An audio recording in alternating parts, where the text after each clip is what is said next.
Okay, so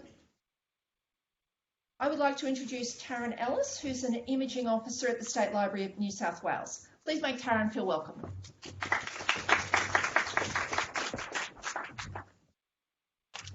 Good morning.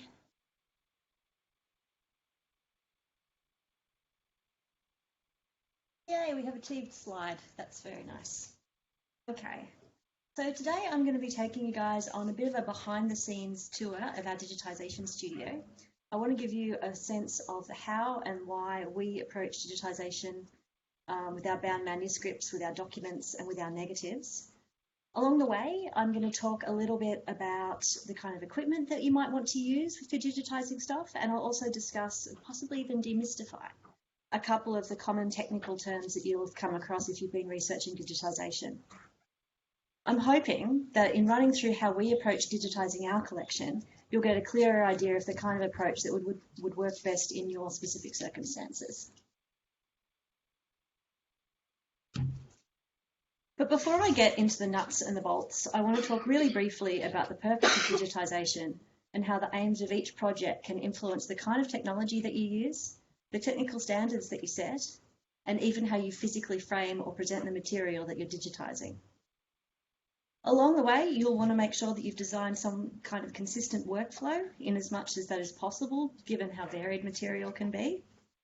And you might even want to consider developing a written procedure, depending how many digitisers or photographers or scanners that you have involved. But let me just talk you through a quick example of the kind of thing that I have in mind when I talk about this. This beautiful image is taken from the Hue and Glass Plates collection.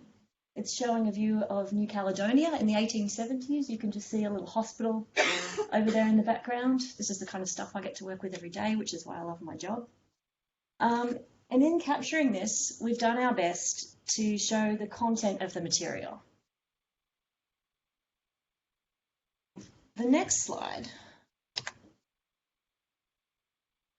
This is the actual object. This is the glass plate from which that image was taken. We call this one the master file. And what we've done is we've processed and we've cropped this file to provide the previous example, the access example, which is the kind of image that we would share with our audience. To create this file, we used a really high-end digital camera and we put the glass plate on a light box. We chose to photograph the plate this way because it was important to us to accurately record it as an actual object. In fact, for some of the glass plates in this collection, we had to take two photos. We had to create two master files, one of which was exposed for the plate, so you got a sense of the plate, and the other one that was exposed so that you could actually see the content more clearly. All of the photographers involved followed the same guidelines and the same standards and the same processing procedures. Now, if we were just interested in the content, we could theoretically have chosen to set up a scanner to digitise the plates together, and we could have had that scanner make adjustments automatically, and that would have spat out just the one file with no need for any additional processing. But in photographing it, both for the content and as an object, we've created more files, we've invested more time, and we've increased our storage needs. But in this instance, for our digitisation project, that was well worth it. So leaving that aside, let's talk briefly about how we would actually go about digitising a bound manuscript or a document. A common method is to use a camera with a fixed length macro lens, 2 lights, and a copy stand. The light should be even and angled at about 45 degrees, and the camera and the object should be level. We always include a ruler to show that the scale of the material is, and we also, and this is really important, we use an industry standard colour reference card. In this case, we've pictured a QP card, something similar to that. This is really crucial because it helps us determine that material is correctly exposed and that the colour is accurate. So we're not getting blues in our whites or greens in our whites, which just makes things look weird. We would also adjust the height of the camera so that the object takes up most of the frame, and we have to make sure as well that nothing is obscuring the material. So here's an example of pretty much how we'd go about doing that. We have the camera hooked up to a computer, because bluntly it's more ergonomic and it makes it easier for us to position the material. But it also means that we're not accidentally bumping the camera while we're photographing things. If you weren't using a computer, I would strongly suggest that you set the camera on a timer or you use a shutter release cable. We have a lot of instances where the material won't lie flat, and in those cases, often we'll use something like laminated glass to hold it in place. You want to be a little bit careful with this approach for a couple of reasons. Glass reflective, you can get camera reflection in the glass. This is bad. We tend to wrap the camera up in black material if we're going to go about that. Also though, the glass has to be kept free from dust and from fingerprints and from scratches, which is the bane of our existence. But the third thing, and probably the most important, is you want to be really careful if the material is stiff or it's fragile. Because if you allow something heavy like a piece of glass to sit on that, it could damage the object, and that completely defeats the purpose of trying to digitize the object. Well, leaving that aside, it's not good to break stuff. Also, something you'd want to bear in mind if you did need to flatten material with glass or some such, is to put the color reference card under the glass, because what you're trying to do with that is to mimic the same lighting conditions that the object is under. Another digitization tool that people commonly use is a scanner. We wouldn't recommend a generic scanner for, say, a bound manuscript. Think about it, dangling spine over the edge, squishing spine. This is probably not best practice either. Remember the don't break things approach. And it's really hard under these sort of circumstances with a scanner to get the material to lay flat. If you're digitizing a bunch of bound material, thick bound material with spines, you might want to consider specialized book scanners. Whether you went out and sought one of these yourself, they're pretty pricey little numbers because they are so specialized. But a lot of providers, if you were going to outsource a digitization, might have something along these lines. My favourite bit is the bit where there's a V-shaped book cradle, and you can see on the top one there's a thin perspex platen that comes down V-shaped as well, and that holds the material in place without placing any pressure on it. That's actually a pretty good way of treating your material. However, think about it. If you've got a bunch of thinner, flatter material, it could well be worth considering just a standard scanner. Many of them can handle both reflective material, like trade literature, for example, or also transmissive materials, like negatives, slides, or glass plates. Scanners also have the benefit of being relatively affordable, easy to operate, and they don't take up a lot of space. So yeah, if you are working with reasonably robust flat material, a scanner could be exactly what you need, and especially if the aim of your project is to capture the content. To bear in mind though, the optics in a scanner is generally not as sophisticated as that in a camera, and there are a few things to watch out for depending on the type of material. We would say, particularly if you're dealing with a lot of older photographic material, you could have a problem with silvering. When you scan a silvered photo, it's pretty apparent that there's degradation of the material, whereas if you actually photograph it with a camera, there's some tricky little photographic techniques that you can use that's really going to reduce that effect. For all of our transmissive material, we would use either a camera with a 100mm macro lens on a copy stand and a light box, or we would use a dedicated specialized scanner.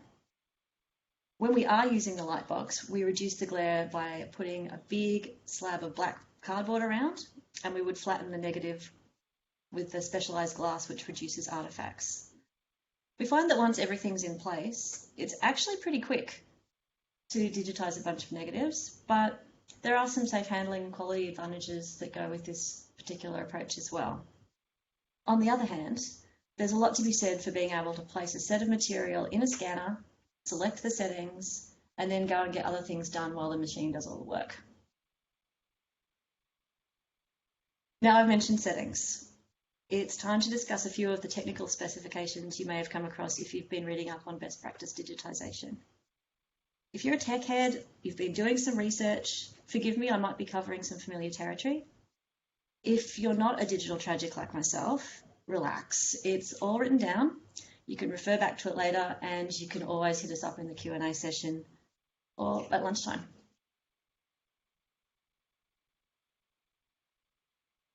Briefly here, I want to talk about file sizes and resolution, and I'm going to touch a little bit on the TIFF format. If you've been doing some research about digitisation, you might have come across a guide that looks a little bit like this column on the left-hand side that describes a bunch of technical specifications depending on the purpose of the file. That's my rough translation. So if I'm talking about a master file, we're talking about that white glass plate I showed earlier, the Huon glass plate. We're talking about the largest and the least processed file. Think of it like a reference file, or if you're scientifically minded, like a type specimen, something that you refer back to. We would generally recommend that the TIFF format is used for a master file, because a TIFF format is pretty much a what you see is what you get file. It's not compressed, so it will take up more hard drive space, and if you have a less powerful computer, it could be a little bit slower to use. But we use TIFF rather than the smaller compressed JPEG format, because the JPEG format compresses to produce smaller files by discarding information. And if we're going to go to all the trouble to make a master file, we don't want to be losing any information from that. The second type of file that people will commonly talk about if they're giving you advice on digitisation is the access file, which is a smaller version of the same file, and it may be cropped or processed or enhanced, and of course it's the one that we share with people. My colleague Matt Burgess will be addressing the other specifications in more detail when he talks about collecting digital images. But one thing that's really important to understand when we're trying to decipher this kind of best practice guide to digitisation is what people mean when they talk about file size and resolution. How big is a file? File size means different things at different times. When we talk about file size, often we mean how much space will it take up on my hard drive? Can I send it in an email?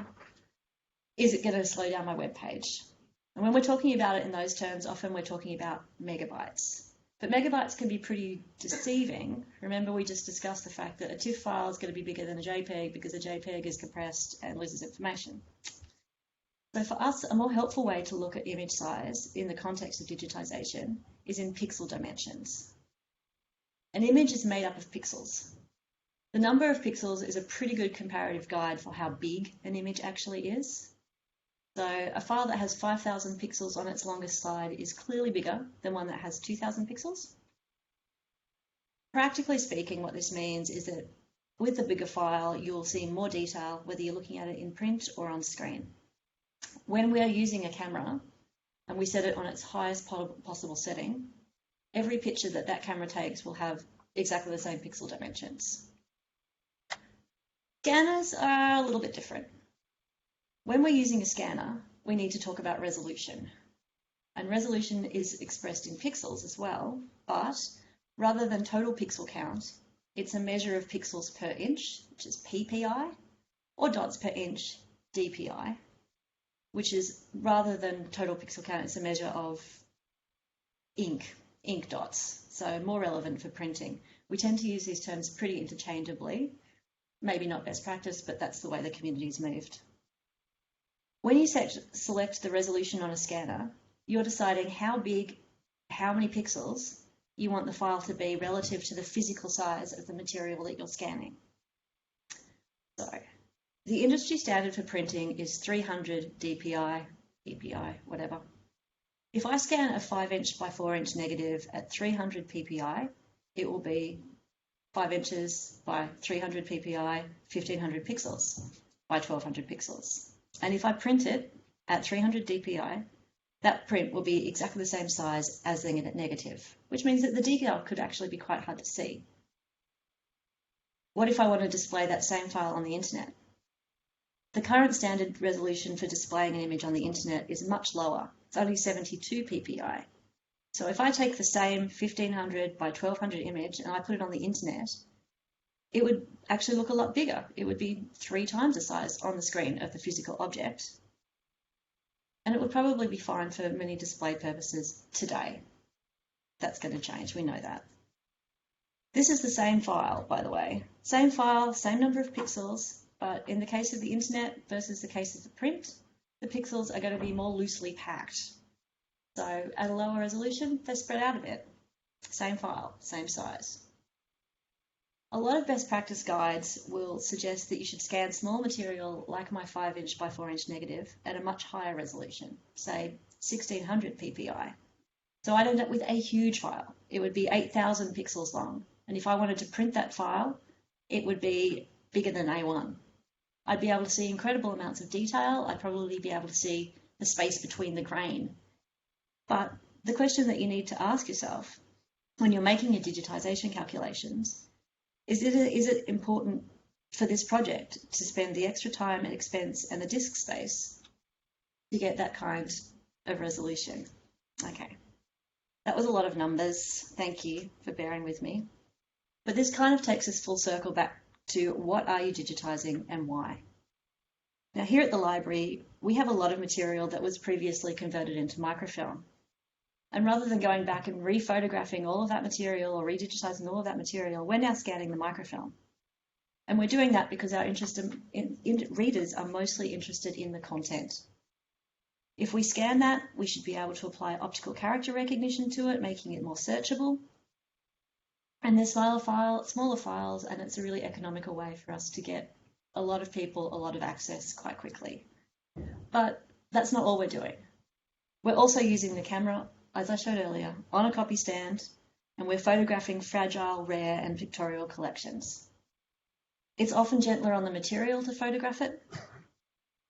And when we capture the whole object, it means that we can provide a reference point for future conservation and generally a better representation of our unique and historically important artefacts.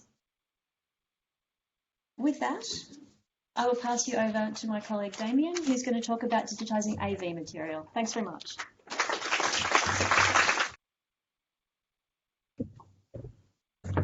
Hi, I'll just get my presentation up. Sorry, stand slides and hints. They'll be in the take-home from.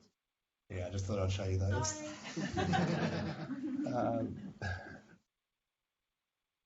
There's me.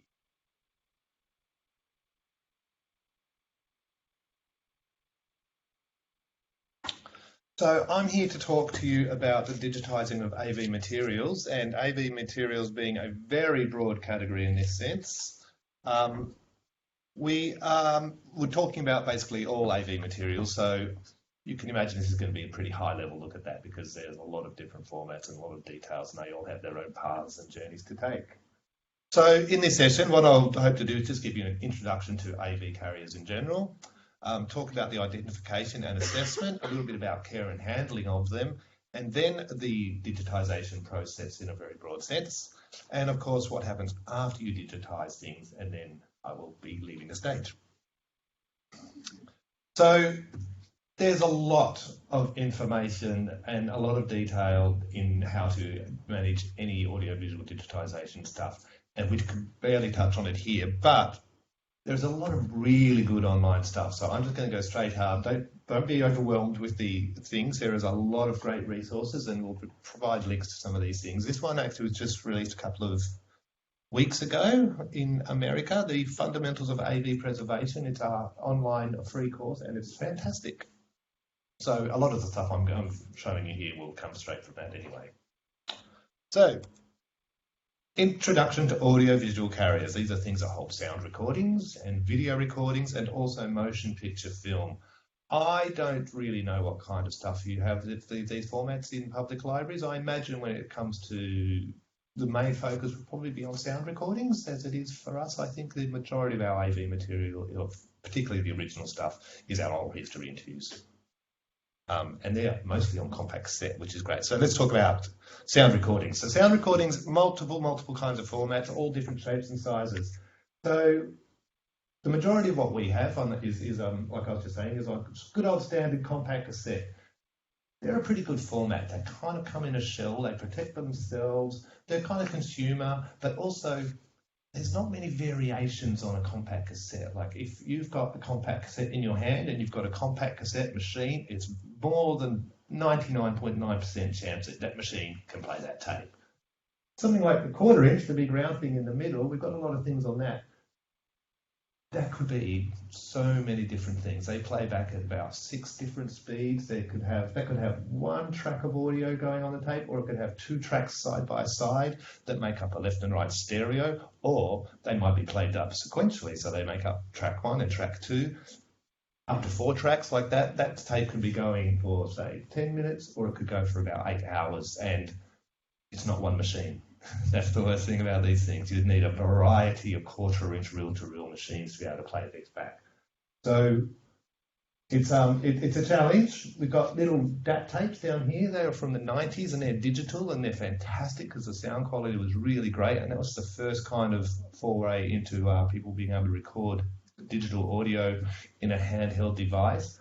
But the tape itself is really thin and really flimsy, and so the data loss is quite high on these things. And with a cassette or a 1/4 inch tape, if it's getting old and it's starting to lose some of its shine as a tape, the sound's not as good. It gets muffled instead of like that. But generally, if it's an interview or something, you might be able to hear the words being spoken, and that's the main thing, isn't it?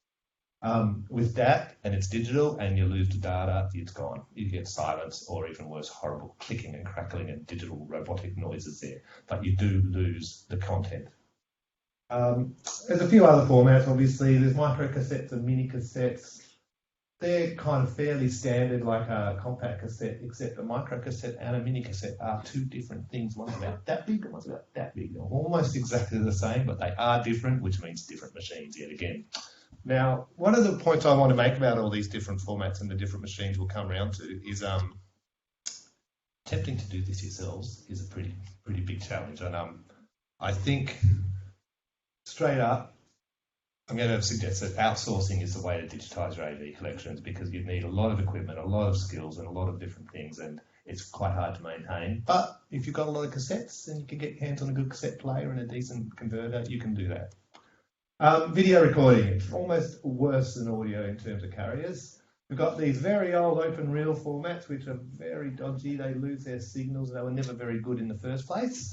But some of the content on them is very unique and it's very exciting. It's always fun to get it off. There's a few formats here. We've got the good old front and centre. We have our VHS. I imagine, once again, the majority of the stuff is going to be on VHS. And it's like the compact cassette of the video world. One machine will generally play it back. There are formats, there's different speeds, and there's like American NTSC, or there's like the European power systems and stuff. But most later generation VHS machines kind of adapt to all those things and will play back anything generally. So that's good news if you've got lots of stuff. Got a little Betamax up the back. We have a few of those, a few professional formats. There's a U-matic videotape in the middle. That was like a semi-pro format, but we have a fair bit of stuff on those formats here. These bigger open reel things on the other side of the picture and that digital thing on the end, they're a bit more modern. Well, the open reel ones aren't modern, they're quite old. They're more a broadcast thing. They're a bit more professional productions for television. So probably less likely you'd have those, and just as well because they're a nightmare to try and play. They're very old. The machines are even older. So, and I'll just have a quick look at film. Motion picture film. It's even worse because you might have that tape that you need a particular machine to play. When you're making a film, well, you've got a camera and it takes the pictures, and over here there's another machine recording the sound, and the sound and the pictures are on 2 different things. Sorry, viewers at home. I get very excited. You get these edited versions and they chop and change, and you get the negatives and the positives and things. It's so complex. There's so many things. Really, if you've got film, I hope you've just got people's home movies on 8mm and you've got one thing, because if you've got production components, they're really hard to deal with. Sometimes you don't even know if you should deal with it. But one of the advantages that film has above videotapes and audio tapes, you can look at it. You can hold it up to the light, you can see what's on it, you can read the titles, you can get some information from it without having to do anything. Just be careful about it. So we're not going to go too far into film in this session other than to show you that there. But I did come across this really cool thing called a compact cartridge which you can see in the back. I think I've got another photo of it later in my presentation, but it's actually got film, like 8mm film, and a 1/4-inch analog tape put into a thing. So it's a really funny looking thing. I think they mostly use for kind of trade training things. It's actually from our James Hardy collection, a particular one. In fact, all those films are. Oh, something else I want to show you. This big one down the front. It looks like a film, but it's brown because it's an audio tape. When we're talking all about how the sound and the pictures travel separately, that's called a full mag soundtrack. So it contains nothing but sound. It could be a final mix. It could be not a final mix. It could be dialogue, music and effects all separately that will go into creating the final mix of a production. Or it could be just one of those three things. You might need 3 of those tapes to put a soundtrack together. So just highlighting that films it's complex. It's different sizes, shapes, and things. And they make really big files too when you digitize them, which is fun. So the issue with all of these things that need all of these machines and all these different types of machines to play, the biggest issue we face for audiovisual digitization is no one makes those machines. They're all old machines. So, and if you are looking for the machines, you're on second-hand markets, and so is everybody.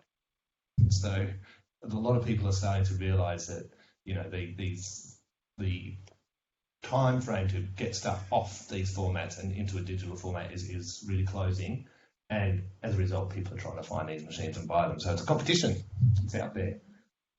Maybe some nice manufacturers out there will get the hint and say, maybe we should build a new cassette player that's of high quality and good standard. And you can get some of these things. You can still buy a cassette deck, but not a good one. So that's the race against time, is the machines. The tapes and the things, you can put them into controlled storage and they'll slow them down. They'll last pretty well.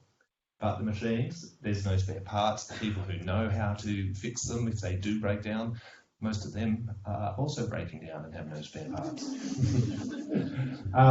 And of course, I didn't have a really good photo. What I'm trying to demonstrate is a variety of machines. Here at the library, we mainly use most of our stuff just to support our outsourced things and our QC things, but we still find we need a lot of different machines of different things to play all the different formats. That's why coming to an outsourced provider who has this equipment and has these people training is a really good way to do it. But let's have a look.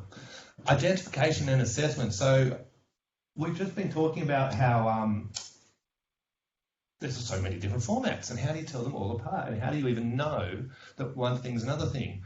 The first place to start is anything you have written out about it. When an item came to you, hopefully somebody wrote something down about it. This is a compact cassette, or this is a 1/4-inch reel, and the second place to look is what's written on the thing. Normally with, like say, a 1/4-inch tape where it might play at different speeds or different tracks, or maybe have some special encoding that needs to be decoded done on it.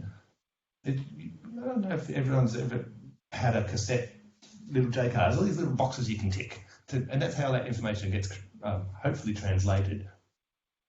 It doesn't often though. It rarely do you have all the information you need about a thing. There's some good carrier format identification guides around on the internet, and I've got a couple of things in it and some links coming up after. And the final thing you might have to do is watch them. We have the things where you just don't know what's on it until you've either watched it or played it, and once again that needs machines. And so sometimes, and particularly if you're outsourcing, it's a bit of a cost benefit, a bit of a stab in the dark, a risk analysis thing to say, would we put money into digitizing something when we don't even know what it is? Like, it might have nothing of value on it, but it might have something of high value. I mean, it's not often you have no idea what's on something. I like this particular record that I found downstairs in our collection, talking about getting stuff that's on the carrier. It says, I'm not sure if you can read this, it says, this small gramophone record was produced by the Nazi German government. It's very exciting. It's a bit of Nazi propaganda they used to send out to kids who used to write into a radio station. So look, here's some of the online format identification guides. I do have some links available that will be made available at the end to take you straight there, but just to let you know, they are out there. In fact, I found this great page from the Smithsonian, which is a guide to format identification guides. It's got links to a lot of them, so it's great. What else have we got? So what we need to know to be able to digitize something versus what's nice to know to be able to digitize something. So you don't need to know everything about this item to be able to digitize it. You need to know some broad things, like is it a compact cassette? Then you can probably digitize it. But that compact cassette might have Dolby noise reduction, might have a Dolby A, Dolby B, Dolby C, or some other thing that doesn't make much sense to the people outside the room playing it. A 1/4 inch open reel is a broad format category. You can at least say to a vendor, can you do 1/4 inch open reels? And they'll probably say yes, and then you'll find that most of the tapes they can do, and then there's some ones that are really odd speeds or things. So the broad categories, they're the need to know. You know, if you're going to ask someone to digitize something, you have to have some kind of broad description of what it is. But the nice to know stuff is more granular, like how fast a tape plays. If you have a compact cassette and it was recorded at half speed to make it twice as long in duration, they do exist. It's not common, it's not rare, and the quality is not bad. You can still play that on a normal machine and slow the file down, so it doesn't matter that much. Track arrangements are when we talk about, say, a 1/4 inch tape, how I was saying it could have 1 track, 2 track, up to 8 tracks on it. That stuff's getting a bit more important to know. Things like colour and black and white, that make no difference to the digitizer. I don't care. EQ is something different. That's like some kind of recordings they were kind of encoded with an equalization, which means, you know, boosting your trebles or bass or stuff to make it fit onto that category in a certain way. Like one trick is you put the high frequencies up very loud, unnaturally, and then when you record it to tape, you play it back with those high frequencies down, and then that theory is all that hiss that's in that area also gets turned down. So that's how Dolby basically works. And things like systems like NTSC, PAL, CCAM, that's basically, you know, American or Australian or European kind of things for videotape, generally can be played. Some of them may inhibit the ability to play them back, but generally they're just variations of how something has to be configured, which someone will work out when they put that thing on the machine. Physical condition is very important to know, obviously, because if you it impacts the ability to digitize, the quality of the digitization, and the timeframes and the costs.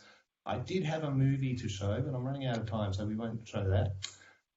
It was talking about the quality output. So this is a very warped film, and with some film we actually have the soundtrack is on the film as squiggly lines, which have to pass over a playhead. So where this film, we could digitize it, we got some images off it, and we got some sound off it, but as that soundtrack, the film was shrunk, the soundtrack was moving away from the thing that's moving the thing, so the sound is awful. So we'll make these available online, and I'll make sure I'll have to decrease the quality of the video though, because it's really big. It's about 30 seconds. All right, let's do it. Then I'll just skip through the rest of the stuff quickly. So that's the soundtrack over there, and you can imagine there would be a device that's sitting somewhere on the camera, actually about, I think, 2 seconds away from where the pictures are, that reads that soundtrack. And as it moves away, we lose it. Can we turn this up? Now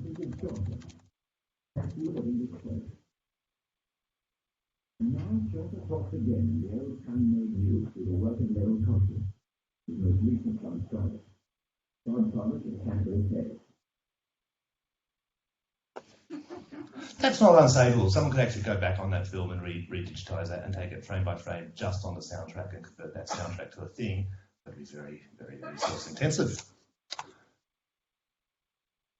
Look, care and handling, I'm going to be very broad. Obviously, every format has its own particulars, but there are some things you're always going to be avoiding. Heat, humidity, liquids, dirt, dust, particulates, light, mold and fungus, pollutants and contaminants, obviously. Once again, there are these guides on the internet. If you need to know about this stuff, it's all there. When you're handling, you should always be careful not to touch the bit of the thing that has the signal that's being recorded. So it's the surface of the tape, the surface of a record, or anything. Cassette formats make that really easy for you to do. You'd always keep no weight. Leaving media unhoused is always a bad idea. You want your cassettes to be in a cassette case, and this is a badly stored record. You also want to make sure equipment that's being played on is being well maintained and is looked after, because you can damage the things if they're not aligned, and it's going to do more harm than good.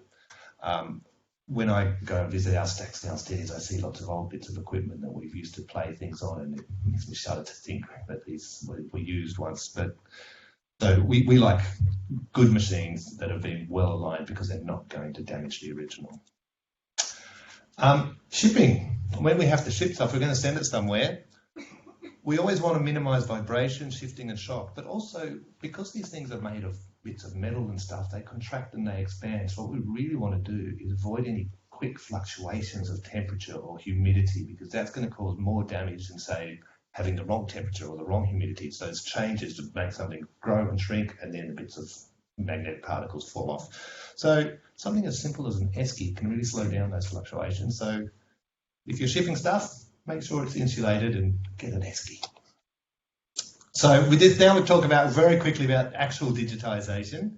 I just want to quickly point out some stuff about the process. We've got the original item. We'll always need a machine to play it back, and that's a variety of machines.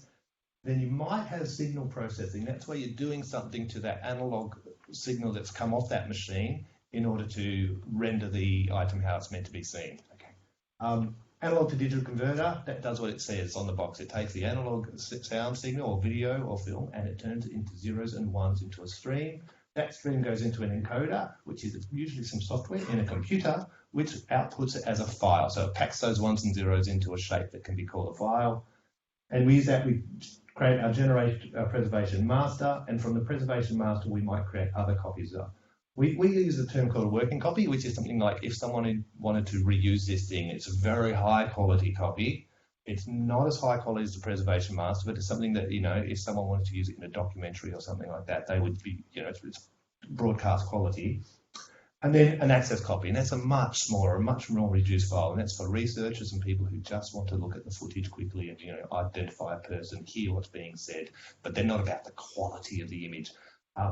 The reason we have these kind of different things is because the files are so big. Like, we couldn't expect, like for a film, we can look at, you know, 1 hour of film being a terabyte. So we wouldn't expect a reader to download a terabyte of data at home just to check if that's their grandfather in the background. Look, metadata, luckily other people have talked about metadata because I'm out of time, but one of the things we do want to make sure we always keep is a unique identifier, some way of knowing that that file is from that tape. We'd like to know the equipment used and the settings that are used about it. And when we say the equipment used, we've found from experience, we want to know right down to a serial number, because if there's a problem, you need to be able to work out where that problem's at, because if you don't know what particular machine something was recorded on and there's an issue with that machine, you might just have to assume the whole batch of stuff you've had digitised is no good.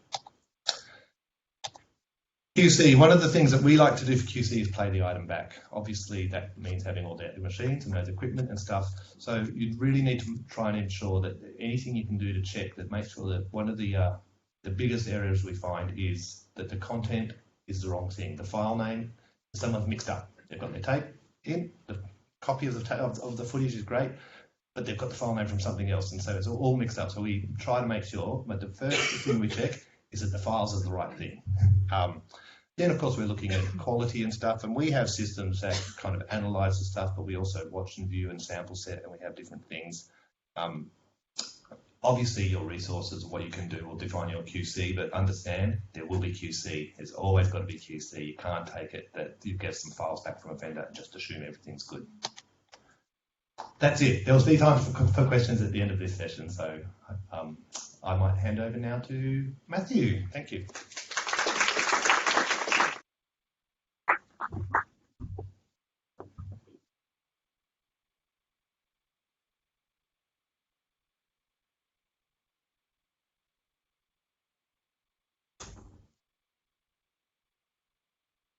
All right, so now I'll introduce myself first. I'm Matthew Burgess, Digital Collections Analyst. I work with the Born Digital side of things here at the library with Joanna Fleming. So I'm here to talk to you about collecting Born Digital photographs. Off I go, hopefully this works. So the library has been collecting born digital photographs for a number of years. I think some of the earliest ones, early 2000s. When I started in this role in 2017, I had a huge backlog of born digital photographs that I needed to process. So from processing that backlog, I came across a few issues, and from those issues, I developed our new collecting standards, which I'll talk about at the end of this session. So collecting born digital photographs. Obviously, the prevalence of digital cameras makes it one of the fastest growing forms of digital collections. Everyone has a mobile phone that they're using to take photographs if they don't have a dedicated camera for that purpose. The custodial emphasis should be placed on appropriate file formats and storage. So when you're collecting born digital photographs, you should be thinking about your file formats. Care needs to be taken with technical specifications that affect the integrity of the photographs. So I'm going to be talking about that in a few slides. And also, each acquisition must be approached on a case-by-case basis. So you might have your standards, but you can't be very strict because, as Joe mentioned earlier, if someone took a photo on their phone and it's a compressed JPEG format, but that's the only photograph of that situation, obviously you want to keep it. You're not going to say, no, that doesn't meet our standards, so we're not going to keep it. So in terms of general file formats for digital cameras, low-end cameras and smartphones mostly can create a JPEG, which is a compressed file format. There might be some newer file formats, such as the new iPhones have one. I can't remember what the extension is, like HEIF or something like that. So that's a compressed file format as well. Some cameras, but not many, will create a TIFF file. And TIFF can be either compressed or uncompressed. So even that's something to be careful with when you do request a TIFF, is that you make sure you're requesting an uncompressed TIFF. High-end cameras and some smartphones will create camera raw files, and often these will be proprietary raw file formats. So for a Canon camera, it's a CR2. For a Sony, it's an ARW. For an Olympus, it'll be a different extension. So proprietary camera raw file formats. This is the raw data from the camera sensor. This means that it needs to be processed in some way to be used. All cameras that shoot RAW will also shoot in a JPEG format. So some people might shoot both formats at once. So if we're going to compare file formats, here I'm going to look at JPEG versus camera RAW. So there's advantages and disadvantages for both of them. So as I said, JPEG is a compressed file format. Every time you save a JPEG, you're losing information. Even if you just open it and save it again, you are compressing it again. So every time that file is edited and saved, it's being compressed. Having said that, it is it's a small file size, also a low bit depth. I'm going to talk about what bit depth is in a minute. It's widely supported and doesn't require specialist software. So you can use this on the web, you can use it on your phone, you can use it on your computer without needing specialist software to look at that file. So it's suitable for access, but it doesn't mean it's not suitable for preservation if it's all you can get your hands on. So as I said, camera raw contains all of the unprocessed raw data from the camera sensor. Unprocessed means uncompressed as well. So no matter how many times the raw file is processed, the raw data remains the same. If someone is editing a raw file, all of those adjustments that they're making to it are actually stored as metadata alongside the raw data, and that's telling the program how to process your derivatives, whether that's a TIFF or a JPEG or another format. This means that they have a larger file size, and it also means they can have a higher bit depth, and bit depth is really important when it comes to quality. This requires processing excuse me, by specialist software, so you can't provide access to a raw file online, for example. Someone would need something like Adobe Photoshop to process it and look at it. So this means it's suitable for preservation. So the digital negative is an open camera raw file format. So it has some benefits in that, as I said, it's open and it's based on the TIFF file format. It contains the raw data from the camera sensor, just like your standard raw files. This isn't just a benefit for DNGs, but camera raw files can be smaller than a TIFF. There's a technical reason for that, and I don't have time to go into it, but you can ask me about it later if you want. The benefit to DNGs is that they're self-documenting with embedded metadata. So when you use a proprietary camera raw file, that metadata on processing to be applied to that file is actually stored in a separate file. So that means you've got to have both the raw file and the metadata file to retain all of the provenance for that file. If you have a DNG or a digital negative, it's all embedded within the DNG file. So consider the DNG file format as a wrapper for the raw data and the metadata. You can even include the original raw file in the DNG, so it can have a lot of information in it. It also has an embedded checksum for the raw data. Now, Joe and I are going to be talking about checksums later this afternoon when we talk about preservation, but it's really important for digital preservation and fixity. There are risks with the DNG format though. So there's limited support for processing and creating derivatives. So again, you need that specialist software that can create those JPEG access copies for you. There can be possible corruption when you're converting from the original proprietary raw file format to a DNG. This is a risk with any sort of conversion from one file format to another. There can be corruption. There are some concerns regarding the conversion of hidden or encrypted proprietary metadata within those Canon or your Sony RAW files. So when it's being converted, there could be some metadata that you're losing. And it's still under consideration as an international standard. But hopefully that'll go through soon, Scott.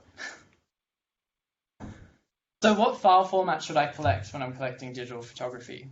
There's a lot of factors that you need to answer when you ask that question. So does the camera raw file format show the artist's intent? Photographers can process their files in different ways. They can just make adjustments to a raw file and create a JPEG from that. They might open up a raw file into a program like Adobe Photoshop and they might do some more processing on it. If they're doing more processing to the actual pixels in another program, then the camera raw isn't actually going to show you the artist's intent. Do you want to record the process? So if you have a raw file, it has a lot of metadata about what's been done to that file. If you have the derivatives, you might lose some of that information. The bigger question is, will the photographer give you the raw file? So not a lot of photographers are comfortable with giving out that file format. But if you don't ask, you won't know. As I was saying before, there's different processes that photographers can use based on the file format and their own workflows. So their process and their workflows determine what you should collect. So basically you need to have a conversation with the content creator to determine what the best file format is for collection. So you might ask questions such as, do you only apply your process to the camera raw file? You might ask, do you export from camera raw and make adjustments in Photoshop or other programs? So I'm just going to talk a little bit about terminology here because it's very difficult to talk about digital collecting standards and not getting technical. So bit depth is determined by the number of bits used to define each pixel in an image. The greater the bit depth, the greater the number of tones that can be represented. The greater the bit depth, also the larger the file size is going to be. So this would be an example of something with a low bit depth. So there's not a lot of tonal graduation between each color. As the bit depth increases, you can see the quality between those color tones is increasing as well. And so that is why bit depth is really important. It's more information. Taryn was talking about resolution earlier. So it can have a lot of different meanings to a lot of different people. Resolution means information. So it can refer to DPI or PPI, as Taryn was talking about. It can refer to the dimensions of an image measured in pixels. The more pixels you have in your image, the larger that image can be reproduced. Pixel dimensions are determined by the camera sensor. So this is your megapixels. And pixel dimensions can be increased in post-production at the cost of image quality. So another important aspect is to make sure people aren't increasing their pixel dimensions to meet any standards that you might be setting.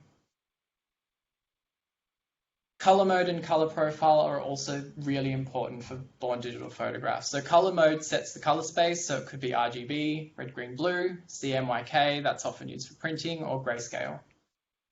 The The color profile determines how colors or tones are rendered on computer screens and in print. So if you receive a file that doesn't have a color mode and a color profile, you cannot guarantee that those colors are going to be rendered accurately in any form, whether that's online, whether it's on your computer, or whether it's in print. Different color profiles can represent smaller or larger amounts of colors. So sRGB is a smaller profile, often used for the web. Adobe RGB 98 is often recommended for digitization because it's a larger color space. Camera RAW files do not have a color profile, and this is assigned on their derivatives. And this comes back to why RAW files can be smaller than a TIFF file, which I'm not going to go into. So as I said, coming across all the issues in our backlog, I developed some standards for us here at the library. This is what we give out to photographers. You probably can't read it because it's a lot of information. There's a link down the bottom which goes to a blog post which goes into this a bit more. But basically, as I'm sure you're aware, after I've run through all these really technical things, it can be quite hard to understand what does all that mean, even from the collecting institution's point of view, let alone the content creators. So we actually did some training for our acquisitions librarians, going through these procedures, getting them to actually create photographs and making sure they adhere to our standards so that they understand exactly what it is we're asking them for. And there's some photos. And now I'll hand over to Maria.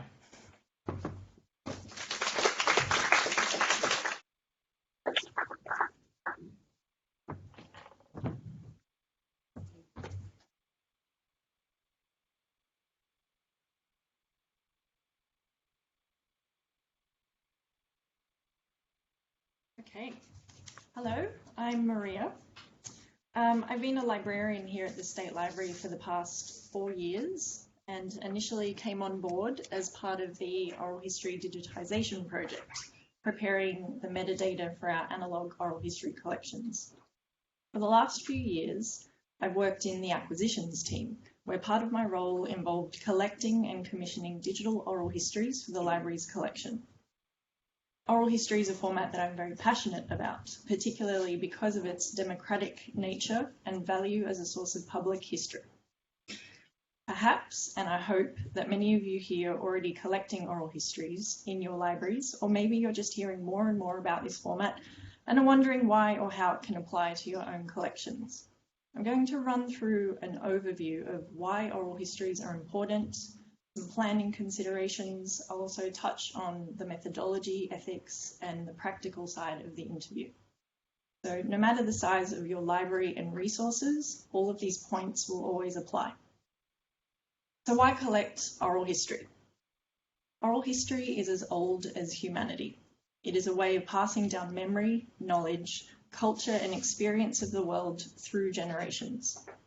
This country is home to a continuous oral tradition dating back thousands of years and forming an integral part of Aboriginal and Torres Strait Islander culture and beliefs to this day. As a research practice with its roots in the late 20th century, oral history has become an established and important source of social knowledge and information, particularly for cultural institutions and historians around the world. In the 21st century, oral history is now a legitimised and international form of record, capturing the individual or collective experiences of a community and giving voice to people and cultural groups often underrepresented in mainstream and written accounts. In libraries, oral history has the capacity to address lack of representation, as well as collecting cultural memory. It is this revealing format that allows people and communities to represent themselves, their experiences, lessons, and histories in a uniquely personal way. In their own words, it can show us our past, present, and future. As with collecting other formats in libraries, pretty much the first stop with oral histories is going to be your collection development policy. Oral histories can come into collections in all sorts of different ways. It could be something that's already been created as part of someone's research or community project that they're now offering to you, or as is the focus here, it could be a specific project or interview that you want to create because you know it addresses gaps in your collection. I think this proactive collecting is particularly the case for a lot of local history and significant events, people, or communities that might not necessarily be recorded in other ways.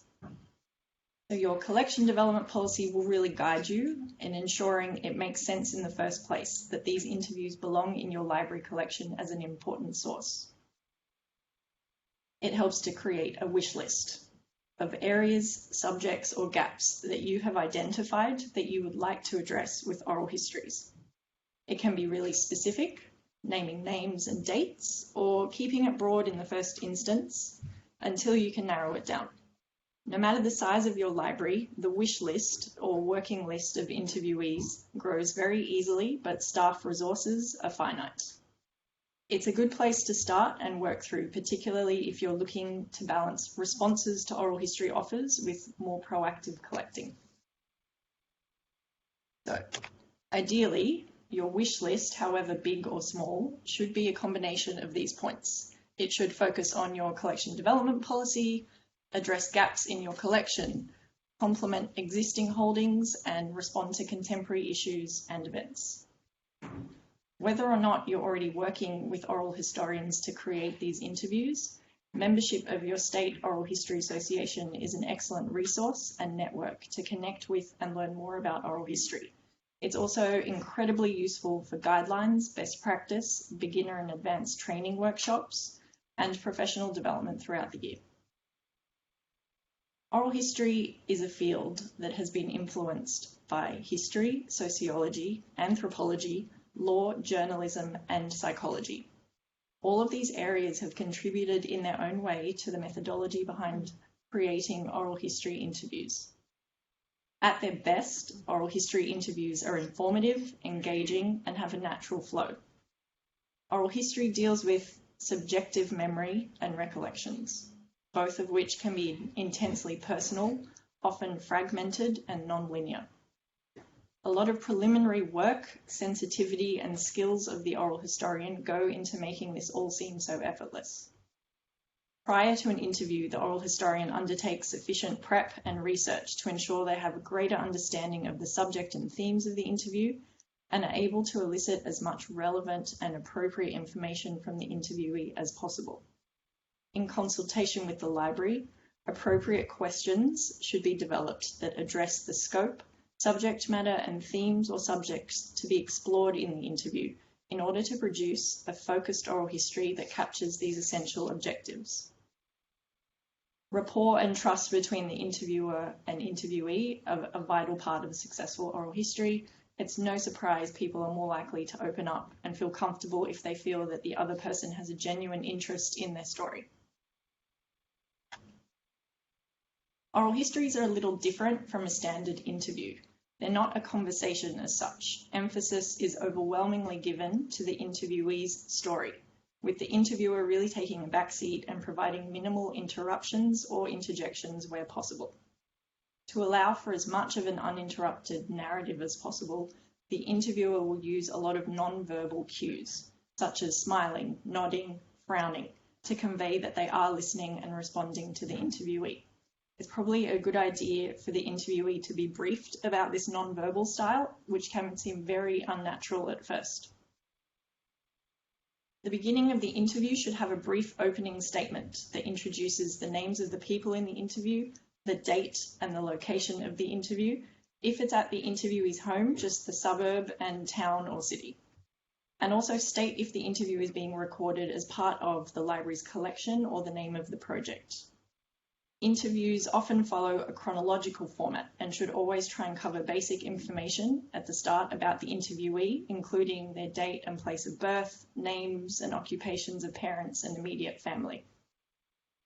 An oral history provides a special and unique opportunity for an individual to recount their experiences, opinions, and feelings about their life or a particular topic in their own words. The methodology consistently employed by oral historians during the interview largely involves open-ended questions, asking people to explain or describe situations or feelings, avoiding leading questions or suggesting answers, maintaining a chronological focus where possible, and minimal interruptions to the interviewee's narrative and impartial responses. With the advent of rapidly changing technologies, the myriad of digital sound recorders on the market are now able to make high-quality digital recordings in line with current sound archival practice. When we are creating or commissioning oral histories, we ask for recordings to be made in stereo, WAV file format, and at a recording rate of 24-bit 48 kHz. This rate is used consistently in Australia and overseas in digital oral history and sound collections, with access copies online often being made in smaller MP3 format. The general rule of thumb is 1 hour of stereo recordings at this rate will equal about 1 gigabyte. Recordings are delivered unedited and uncompressed, with 2 good quality external microphones used, one for each speaker, instead of using any internal or built-in mics in the recorders.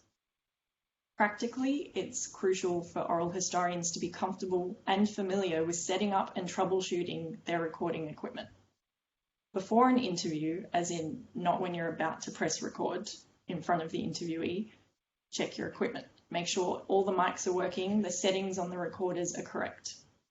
A good set of headphones is vital to hear the sound from the mics and ensure they're both working. Headphones also allow you to check just before your interview starts, as you're setting up, that there's no distortion or obvious background noises that might impact on the recording. These noises can make it difficult for listeners down the track, and using headphones gives you a chance to identify and hopefully eliminate or reduce these background noises by switching to a different room, closing a door or window, turning off an appliance, or simply just waiting for the neighbour to stop mowing the lawn just outside the window. The main responsibility of the interviewer is to ensure that the rights of the interviewee are respected at all times, and so ethics are perhaps the most important part of conducting any oral history interview. This requires from the start that the interviewee clearly understands why they have been selected, why the interview is taking place, their rights including copyright, and how the interview will be used, stored and accessed by others. Oral History Australia has compiled important resources about the ethical standards for planning and conducting oral history interviews, and I'll include this link at the end.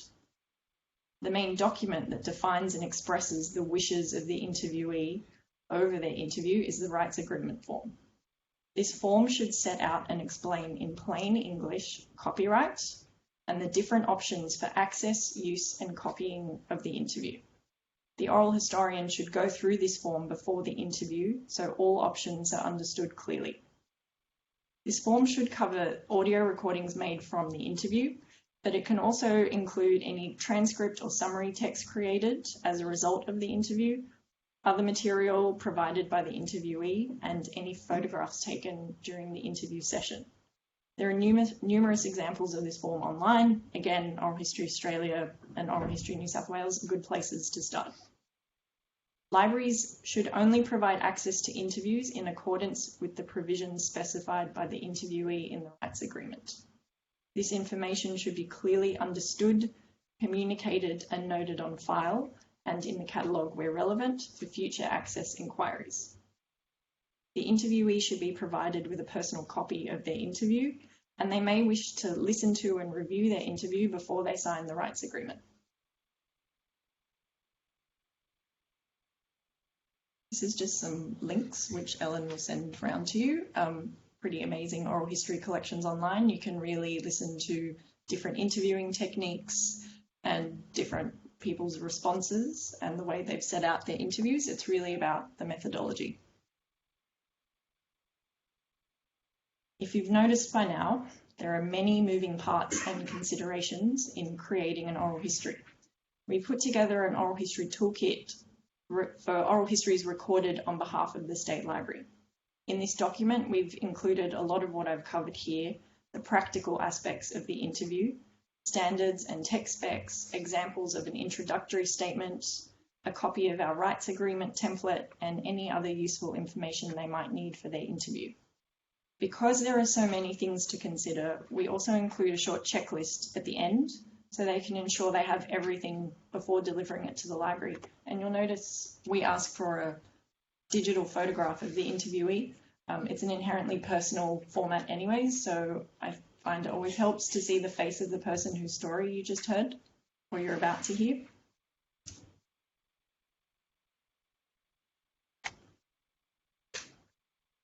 Oral history affords us a great privilege in listening to people's stories, memories, and experiences, with libraries balancing the dual responsibility of ensuring interviewees and their stories are treated with respect and the long-term preservation of these interviews, making these stories accessible to the wider community, the current and future generations of our collective cultural memory.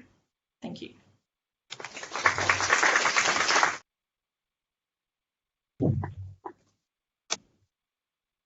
Okay, so question time. I'm sorry, I'm wandering around with this in case some of the online people have questions and I need to see, because there's no point saying, oh, and we can ask your questions by chat if I'm not actually looking. So, questions. And it would help if you could say your name and your library, please. Andrew Long, Coast Harbour Council, Library Museum Gallery. So I have two questions. First to Damien. Not very long time, I moved from a very dry climate from Canberra to Perth and discovered, surprise, surprise, that audio tapes and VHS tapes in the collection had mold. And I was wondering if you had this problem and how you dealt with it. Yeah, we do have that problem. Our collection care laboratory would take care of that stuff, but essentially you very carefully try and remove it by vacuuming or cleaning it with isopropyl, and sometimes it means you have to open up a cassette and be very careful about keeping things in place. There are little guides you can buy to help hold things in place while you do that kind of work. But there are also, some vendors out there will have machines that do those tasks, specific machines for cleaning a VHS. And just like there's one for playing back every format, there's one for cleaning every format as well. And they usually cost about 4 times as much as the playback machines. They're really expensive. But and it is often a requirement when you're developing requirements for an outsourced digitisation project. The ability to clean the tapes probably should form part of your RFQ or whatever, and your requirements as well. Okay. And the second question, I suppose to Matthew and you didn't mention colour management. I think this is not crucial to preservation of images. Colour management is absolutely crucial, and we could each have spoken for about 5 hours on how important we think colour management is. I think we've glossed over it a little bit today, mostly because there's quite a lot of information that's fairly accessible online, and it's really going to be a matter for the community of what kind of material they're digitising, as to whether that is as important to them as perhaps it might be to photographers, ex-photographers and digital preservationists. If you've got a bunch of council records in a box that you are going to scan because you want to put those guys online, get OCR on them and get that content out to the community, I'm not thinking that colour management is going to be high on your list of priorities. But if you have artworks, if you have photographs, even if you are photographing something because it's really important to you to have an accurate copy because maybe your film is deteriorating or something like that, absolutely, you'll want to get into colour management, and we're happy to talk to you about it over lunch. But also, one of the links that I put up, and I think Matt probably did as well, Cambridge in Colour, really, really helpful, fairly plain spoken guides. So, yeah, thank you. Thank you very much, by the way, for raising that.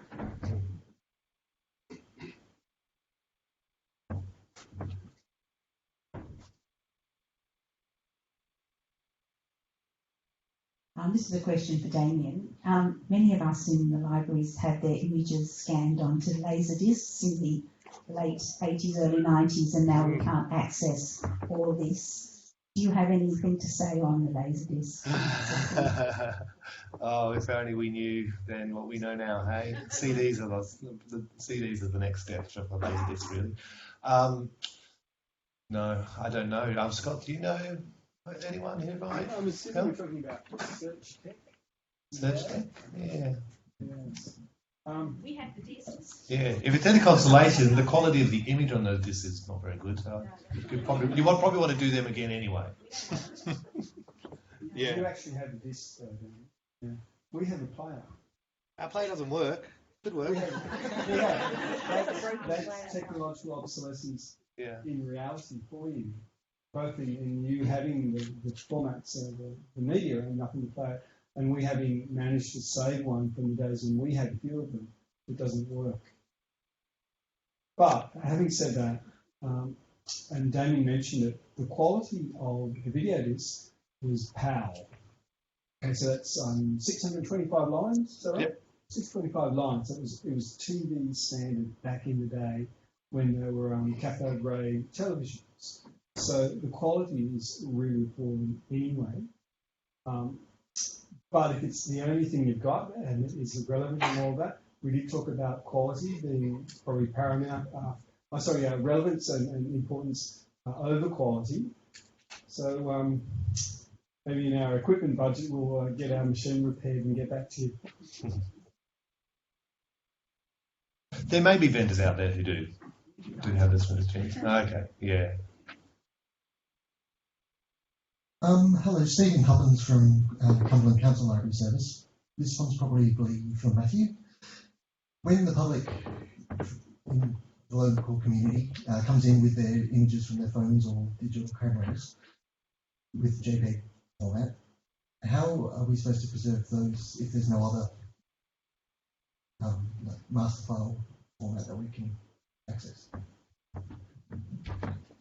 So, I mean, is that a question on the actual preservation process once you receive the files? Yep. We'll be talking about that this afternoon when we talk about digital preservation, and we'll be providing some links about how we actually do that here. But it's kind of the discussion I was talking about this morning is more about just receiving and the selection of those files. So we will cover that this afternoon.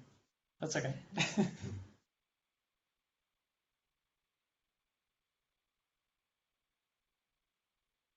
Okay, please join me in thanking these four.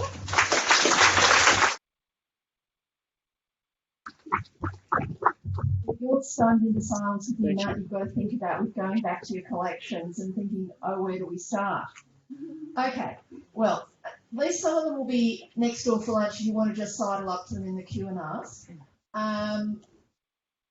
Lunch is next door in the Metcalfe. If you're notified of allergies, etc., there will be food that suits allergies. If you didn't, there's the cafe. If we're not told, we can't cater. So through this door here, and the toilets are on this side as well. We'll be starting back punctually at 1:30. You may want to have a quick nip up through the galleries though, because we have the new Dead Central that I haven't even got to yet being open, but we will be starting at 1:30 no matter how much you are enjoying World Press photography and Dead Central. Okay, so lunch through here.